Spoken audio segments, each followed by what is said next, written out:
evidence that workplace-related well-being initiatives have any effect on the... Yeah, that's only what I've been saying for the past, 8 years? Now, I don't know if I'm doing something wrong, but I can only stitch 5 seconds of that video. Do go and watch the full video because there's loads of really useful points made.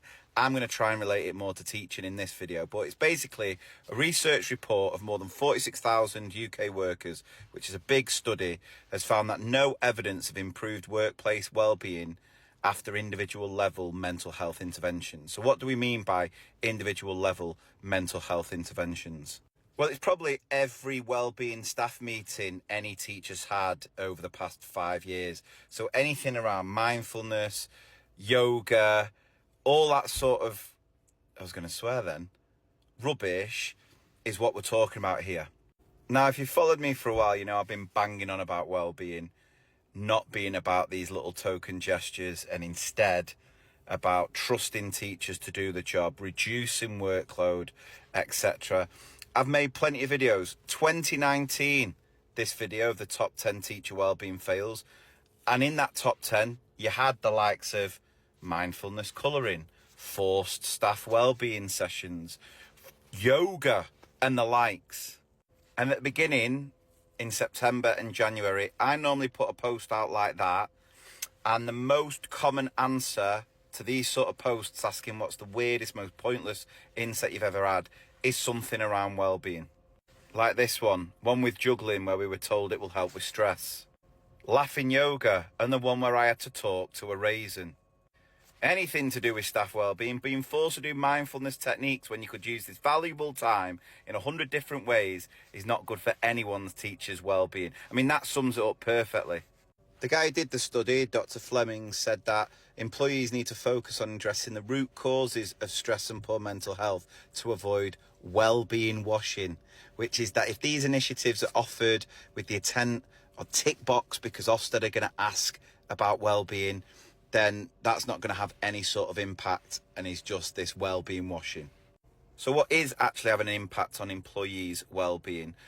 Well, it doesn't take a rocket scientist to work out, but if you're working education, you know our education system is obsessed with that accountability, that high stakes, high pressure, which creates the fear of an Ofsted visit not going your way, the fear of this, that and the other. And with that fear from that obsession with the accountability system we work in, that's where there's no common sense being used with anything. And we all know what makes these organisational changes. Now, in relation to other workplaces, other jobs, it's these sort of things here. Within education, it's simple. It's trust.